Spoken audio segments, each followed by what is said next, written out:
Alors, les 7 coupes de la colère de Dieu. C'est pour quand et c'est pour qui?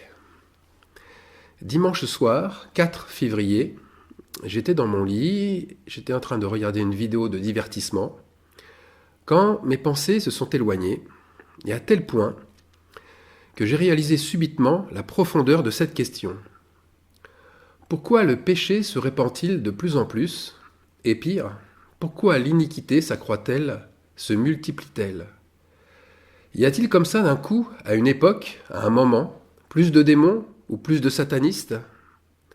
Le diable multiplie-t-il ses attaques parce qu'il sent sa fin arriver?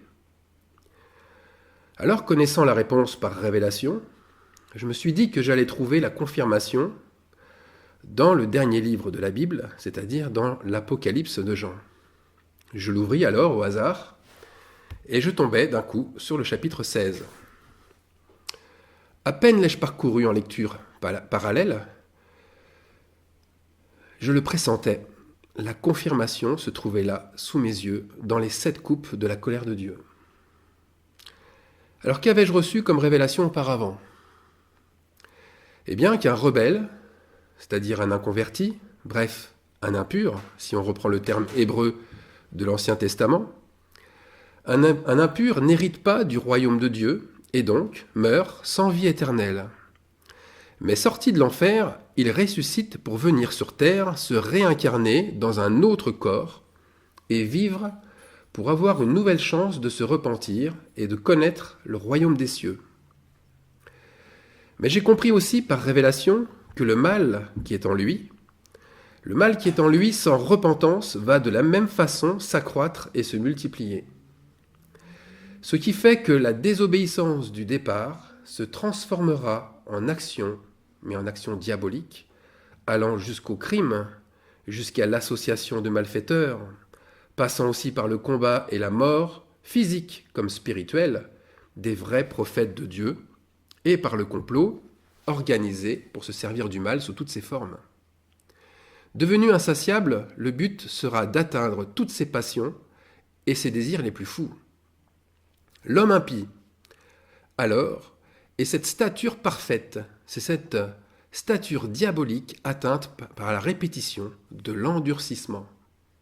Et oui, le principe est resté toujours le même.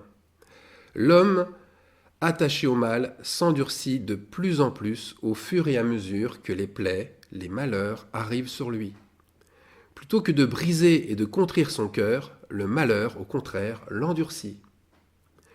L'exemple de Pharaon et des 10 plaies d'Égypte est une parfaite illustration. Son cœur s'endurcit et Dieu amplifie lui aussi cet endurcissement au regard des plaies qui deviennent, elles, de plus en plus insupportables. Un autre exemple aussi est celui de la période entre Caïn, le premier criminel, et Noé. Les descendances qui se sont succédées ont été attachées au mal, et à tel point que cela a donné des géants sur la terre. La grandeur de la taille était proportionnelle à la grandeur de leur péché. C'est ce qui poussa Dieu à vomir cette génération et à exercer la purification que le connaît avec Noé. Alors aujourd'hui, y a-t-il une multiplication de ressuscités impies? Je crois que la génération d'aujourd'hui possède cette caractéristique en effet. Nous avons bien un peuple nombreux de réincarnés dont le cœur ne cesse de s'endurcir. Et c'est pourquoi la fournaise augmente. Passons maintenant à la confirmation. Passons aux 7 coupes de la colère de Dieu. D'abord, il est absolument faux de penser que ces 7 coupes sont uniquement pour la fin, ou exclusivement réservées pour une période précise de tribulation. Comme il est faux aussi de penser que le peuple de Dieu sera à l'abri ailleurs que sur terre à ces moments-là. Chaque coupe fonctionne un peu comme les plaies d'Égypte. C'est une croissance dans la colère de Dieu face à l'endurcissement qui se fait de génération en génération dans le cœur des rebelles. La graduation des coupes suit en parallèle celle des cœurs qui, ne l'oublions pas, ont comme but premier d'exercer un châtiment salutaire. C'est-à-dire Eh bien d'obtenir la repentance des impies au moyen de châtiments divers et progressifs. C'est toujours le premier but. Alors, on va commencer avec la première coupe. Ainsi, le premier ange s'en alla et versa sa fiole. La fiole, ça, c'est dans la version Martin. Dans les autres versions, on parle de coupe. Le premier ange, donc, versa sa coupe sur la terre, et un ulcère malin et dangereux attaqua les hommes qui avaient la marque de la bête et ceux qui adoraient son image. Première génération. Ce qu'il faut constater en premier, c'est que la coupe qui déverse ce poison sur la terre, eh bien, elle ne vise pas tout le monde. Elle vise uniquement ceux qui ont la marque de la bête, ceux qui adorent son image. Ce signe est visible sur la main et sur le front. En un mot, le cœur des idolâtres s'attache à trois choses, la richesse, la connaissance et la gloire. Ils boivent, ces idolâtres, une coupe de colère en attrapant une grave maladie qui touche alors leur organisme. Cette maladie est, comme nous l'avons lu, ulcérante, c'est-à-dire qu'elle cause des plaies, des déchirures, des destructions organiques, au niveau de la peau, des veines, des nerfs, des os, des muscles, des organes, quels qu'ils soient. Nous connaissons aujourd'hui de telles maladies. Autrefois, la lèpre s'apparentait à cette forme d'ulcère, mais sur la peau. Et aujourd'hui, le cancer agit de la sorte, tout comme aussi les ruptures d'anévrisme, les AVC, mais aussi les scléroses, etc., etc. Ces maladies sont très dangereuses et elles sont dégénératives, dans le sens où elles peuvent entraîner un handicap important ou une mort certaine. C'est en fait le premier avertissement du Seigneur. Passé ce signal, si la personne ne se repent pas, si elle ne se détourne pas de ses mauvaises voies, c'est la deuxième coupe de colère qu'elle boira. Deuxième coupe. Le second ange versa sa coupe dans la mer, et elle devint du sang, comme celui d'un mort, et tout être vivant mourut, tout ce qui était dans la mer. Le sang, comme celui d'un mort, fait référence ici, c'est évident, à une mort certaine, pour ceux et celles qui forment ce peuple. Car rappelons-le, la mer est associée bibliquement à un peuple nombreux. Le peuple, nous le connaissons déjà avec la première coupe, il s'agit des adorateurs de la bête et de son image. Par conséquent, ceux qui auront été avertis par la première coupe de colère de l'ange de Dieu et qui ne se seront pas repentis, mourront. Et cela concerne beaucoup de monde, puisque nous l'avons vu, tout être vivant se trouvant dans la mer. En d'autres mots, toute personne faisant partie de ce peuple d'incrédules qui s'endurcit au fur et à mesure. Ceux donc qui mourront ainsi iront en enfer, bien sûr. Et là, j'en avais parlé dans un message précédent, 666, ceux qui ont reçu la marque de la bête iront-ils tous en enfer ? Donc, si vous voulez plus de détails, il faut retourner voir ou écouter ce message. Alors, une petite parenthèse pour dire aussi qu'un roi de Juda, bien connu, a reçu la première coupe en son temps. Ésaïe lui-même a prophétisé d'ailleurs qu'il recevrait la deuxième coupe, et qu'il devrait s'y préparer et prévenir tout son entourage que sa maladie l'amènerait à la mort. Mais, on le remarque, après une repentance profonde, ce roi a échappé à la deuxième coupe de colère. Eh bien, ce roi, c'est Ézéchias. On lit ça dans 2 Rois, chapitre 20, les versets 1 à 5. C'est un des plus grands rois de Juda, une foi exemplaire devant l'ennemi assyrien. Et voilà, à un moment donné, il est devenu idolâtre et il a pris une coupe de colère. Alors maintenant, la troisième coupe de colère, elle concerne qui ? Eh bien, elle concerne une deuxième génération, c'est-à-dire un peuple qui sort de l'enfer, c'est-à-dire un lieu communément appelé séjour des morts dans la majorité des versions bibliques. Jésus nomme lui-même cette génération adultère et perverse. Et qui vient la délivrer de l'enfer, cette génération ? Eh bien, Jésus en personne. Le Fils de Dieu, lui seul ayant les clés de la mort et de l'enfer, Apocalypse 1, 18, lui seul va délivrer les captifs, comme il l'a déjà fait à sa mort, en délivrant ceux du temps de Noé, rappelez-vous. Alors, je vous lis la troisième coupe.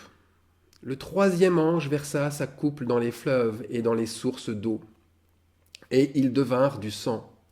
Et j'entendis l'ange des eaux qui disait, « Tu es juste, toi qui es, et qui étais, tu es saint parce que tu as exercé ce jugement. Car ils ont versé le sang des saints et des prophètes, et tu leur as donné du sang à boire. Ils en sont dignes. » Et j'entendis l'autel qui disait, « Oui Seigneur Dieu Tout-Puissant, tes jugements sont véritables et justes. » Alors cette coupe amène deux choses.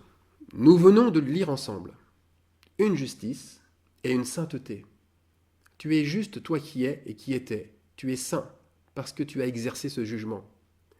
La justice, c'est que les eaux divines se transforment en sang. Le sang est connu pour infecter les eaux et rendre l'eau usée. Donc ces eaux sont comme empoisonnées. Empoisonnées pour ces réincarnés qui reviennent de la mort et qui ont toujours cette soif de domination et de connaissance. Rien n'a changé dans leur âme. Ils sont toujours avides des mêmes choses. Ils sont avides de révélations et de prophéties pour leur gloire personnelle. Et leur but, bien sûr, c'est de remplacer les prophètes et les authentiques convertis. Ils convoitent la sainteté pour se l'approprier et s'attirer à eux l'admiration. Les résultats, on les connaît. Leur seul et unique breuvage, eh bien, c'est cette eau mélangée au sang. Cette eau qui est imbuvable, c'est-à-dire non potable.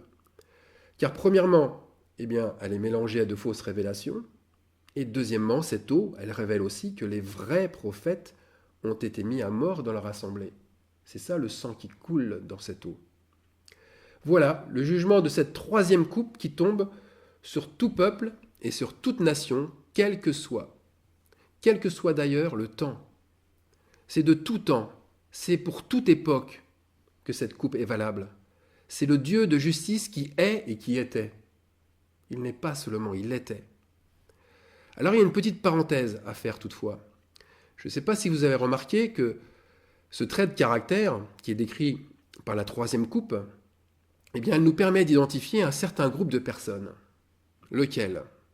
Les réincarnés, ceux qui ont déjà connu l'enfer. Et là, c'est ceux qui s'endurcissent encore. Qui sont-ils ? Ils sont devenus les oppresseurs des saints. Ce sont des blasphémateurs en esprit qui touchent et salissent les choses saintes, comme par exemple, et surtout, le fondement des apôtres et des prophètes. Ces mercenaires sont des loups ravisseurs qui sont prêts à tout pourvu que cela serve leur gloire. Ils ont ainsi posé 6 fondements mensongers, blasphémant contre l'esprit. Ils détruisent les fondements de la repentance. Ils détruisent les fondements de la foi. Ils détruisent les fondements des baptêmes. Ils détruisent les fondements de l'imposition des mains, de la résurrection des morts et enfin du jugement éternel. Et ça, c'est ce que dénonce Paul dans l'Épître aux Hébreux, chapitre 6. Et je me rends compte aussi que moi, dans mes messages, c'est ce que je rétablis. Indépendamment d'ailleurs de ma volonté. Passons maintenant à la quatrième coupe. Et cette quatrième coupe, suit de très près la troisième. Le quatrième ange versa sa coupe sur le soleil. Et il lui fut donné de brûler les hommes par le feu. Et les hommes furent brûlés par une grande chaleur, et ils blasphémèrent le nom du Dieu qui a l'autorité sur ces fléaux. Et ils ne se repentirent pas pour lui donner gloire. Le soleil, il a changé de fonction. Il ne réchauffe plus. Il brûle. Et de nos jours, nous le constatons avec la destruction d'une partie de la couche d'ozone, le soleil crée des ulcères sur la peau. Il augmente les cancers. C'est-à-dire, de manière beaucoup plus spirituelle, que Dieu manifeste une fonction différente. Il a changé manifestement pour ceux qui commettent de telles ignominies avec l'eau de sa parole, de telles ignominies avec ses saints et ses prophètes. Toutes ces personnes qui sont dans le mal, reçoivent une coupe d'épreuves terribles dans leur vie. Ces épreuves qui les brûlent et les enflamment comme un feu. Mais ça ne les tue pas. C'est une grande chaleur étouffante et brûlante qui leur arrive dans leur combat. Et bien entendu, cette chaleur étouffante et brûlante les font blasphémer contre Dieu plutôt que de se repentir. Nous avons là encore le témoin d'un endurcissement au plus haut niveau pour cette génération perverse dont parle Jésus. Passons maintenant à la 5e coupe. Le 5e ange versa sa coupe sur le trône de la bête, et son royaume fut couvert de ténèbres, et les hommes se mordaient la langue de douleur. Verset 11. Et ils blasphémèrent le Dieu du ciel à cause de leur douleur et de leurs ulcères, et ils ne se repentirent pas de leurs œuvres. Ici, l'endurcissement, comme la volonté de domination et de gloire, est devenu tel que le peuple qui adore la bête est devenu nombreux, mais aussi ultra-dominateur. On l'a lu, ils ont un royaume, et leur royaume couvert de ténèbres. Bien, ce royaume révèle qu'ils se sont constitués un peuple qu'ils oppressent et asservissent. Ils se sont fait alors Christ à la place du Christ, Fils à la place du Fils. Lorsque l'ange recouvre leur territoire de ténèbres, c'est-à-dire là où ils exercent leur règne, eh bien leur souffrance et leur maladie montent encore d'un cran. Le soleil brûle encore plus fort. La fournaise augmente de plus en plus. Mais là aussi, rien à faire. Plutôt que de lâcher prise, plutôt que de faire leur mea culpa, eh bien ils persévèrent dans le mal et toujours pas de repentance. 6e coupe. Le 6e ange versa sa coupe sur le grand fleuve, l'Euphrate, et son eau tarit afin que le chemin des rois venant de l'Orient fût préparé. Et je vis sortir de la bouche du dragon, et de la bouche de la bête, et de la bouche du faux prophète, 3 esprits impurs, semblables à des grenouilles. Car ce sont des esprits de démons, qui font des prodiges, et qui vont vers les rois de toute la terre, afin de les rassembler pour le combat du grand jour du Dieu Tout-Puissant. Voici, je viens comme un voleur. Heureux celui qui veille et qui garde ses vêtements, afin qu'il ne marche pas nu, et qu'on ne voit pas sa honte. Ils les rassemblèrent dans le lieu appelé en hébreu Armageddon. La 6e coupe de colère sert donc à préparer le chemin des rois, le chemin des élites, des oppresseurs, pour le grand jour de l'Éternel. Et pour préparer ce chemin, le grand fleuve de l'Asie de l'Ouest, qui est l'Euphrate, doit être à sec. Eh bien, dans la réalité, c'est fait. En 2015, des images montraient les bateaux échoués et des bateliers obligés de tirer leurs canots à la main sur un fleuve qui brassait quand même à l'origine plus de 350 mètres cubes d'eau seconde. Alors, spirituellement, quelle en est la signification ? Eh bien, ce grand fleuve, bon et abondant, et là, je parle de la signification grecque du mot Euphrate, ce grand fleuve, ce sont les grands dogmes religieux, ce sont les paradigmes, ce sont ces doctrines érigées comme des vérités indiscutables. Donc, ce grand fleuve réunit les 6 faux fondements d'Hébreux 6, qui s'écroulent à ce moment-là. Il n'apporte pas la vie. L'eau de ce grand fleuve n'assèche pas la soif de ceux qui ont vraiment besoin de Dieu.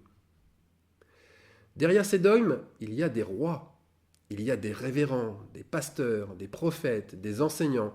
Il y a plein de croyants qui prennent une place de roi dans leur assemblée et qui s'enrichissent de cette eau abondante. Pardon, je devrais dire qui s'enrichissaient de cette eau abondante, de ce fleuve abondant, puisque maintenant, la coupe est versée. Cet assèchement est voulu du Seigneur pour une cause bien précise, pour que ceux qui sont nus, sans révélation, sans huile d'onction, eh bien, ils se rassemblent. Voilà le but de cette coupe, le rassemblement. Ils blasphémèrent, inspirés par 3 esprits impurs, nous l'avons lu. Qui sont ces 3 esprits ? Ce sont des esprits là aussi, mauvais, des esprits de démons, et qui ont 3 buts. Premier but, impressionner. Deuxième but, tourmenter. Troisième but, terroriser. C'est pas moi qui le dis, c'est le texte hébreu qui dit Ba'at. Ba'at, qui nous montre les différents noms de ces esprits impurs. Et on le retrouve ça notamment dans 1 Samuel 16, 4, où il est écrit Saül fut agité, Ba'at, on aurait pu mettre aussi Saül fut tourmenté, par un mauvais esprit venant de l'Éternel. Alors je m'explique. Animés par le mal et leur soif de domination, de gloire et de richesse, c'est-à-dire animés par la bête, leur bouche fait des prodiges. Ces esprits impurs sont semblables à des grenouilles. Et des grenouilles, qu'est-ce qu'elles font? Elles font du bruit, elles parlent fort, elles impressionnent, elles énervent, elles irritent par leur croassement. C'est-à-dire que, ceux qui ont ces esprits-là, leurs paroles, leurs prophéties et leurs visions choquent, empêchent de dormir. Leurs paroles tourmentent ceux qui les entendent. Ils ont le même effet que les géants au temps de Noé. C'est la même chose pour Goliath, le géant philistin qui terrorisa tout le peuple hébreu. Tout le peuple? Pas vraiment tous. Une personne n'était pas terrorisée, David. Le futur roi David. Alors attention, il y a un avertissement qui est associé à eux. Il vaut mieux s'en éloigner pour ne pas, comme eux, être couvert de honte. Car cette coupe de colère prépare un grand combat dont la date est inconnue. Voici, je viens comme un voleur. Mais ce retour de Dieu dévoilera la nudité, il dévoilera donc la honte de ces grands rois regardés comme des idoles et comme des stars. Et ce combat, c'est Armageddon, ce lieu qui est appelé aussi en hébreu Megiddo. Nous devons nous souvenir, qu'est-ce qui s'est passé à Megiddo? Megiddo a été le lieu de victoires célèbres, comme celle du juge Gédéon sur les Madianites. Mais aussi, ça a été le lieu de terribles défaites. La terrible défaite, qui est très célèbre, mais honteuse, celle du roi Saül contre les Philistins, à la suite de laquelle il s'est donné la mort. 7e coupe. Le 7e ange versa sa coupe dans l'air. Et il sortit du temple, du trône, une voix forte qui disait « C'en est fait ». Il y eut des éclairs, des voix, des tonnerres, et un grand tremblement de terre, tel qu'il n'y a jamais eu depuis que l'homme est sur la terre. Un aussi grand tremblement. Et la grande ville fut divisée en 3 parties, et les villes des nations tombèrent. Et Dieu se souvint de Babylone la grande pour lui donner la coupe du vin de son ardente colère. Et toutes les îles s'enfuirent, et les montagnes ne furent pas retrouvées, et une grosse grêle, dont les grêlons pesaient 1 talent, tomba du ciel sur les hommes. Et les hommes blasphémèrent Dieu à cause du fléau de la grêle, parce que ce fléau était très grand. Avant de rentrer dans le détail de ce 7e sceau, je voudrais résumer. Les 7 coupes montrent que l'être qui a placé son ego très haut, c'est-à-dire en forme de statue, c'est dans un premier temps qu'il s'élève, lui. Mais dans un deuxième temps, cet ego va lui donner d'autres objectifs, et des objectifs beaucoup plus élevés. C'est alors que cet être va tomber dans la manipulation et l'oppression des autres. Pour pouvoir assouvir ses passions, les autres lui serviront de marchepied. Le royaume du mal, celui de la bête, est à ce prix, et les coupes de la colère ne feront qu'intensifier un cœur déjà rebelle au Seigneur. Alors est-ce qu'il y a une fin à tout cela? La 7e coupe versée dans l'air montre une chose principale, la destruction du mal à partir de ceux qui l'ont favorisé. Je m'explique. Ceux qui ont favorisé le mal se retourneront les uns contre les autres, comme les armées opposées à Gédéon ont fait, comme les armées opposées au roi de Juda, Josaphat, ont fait aussi.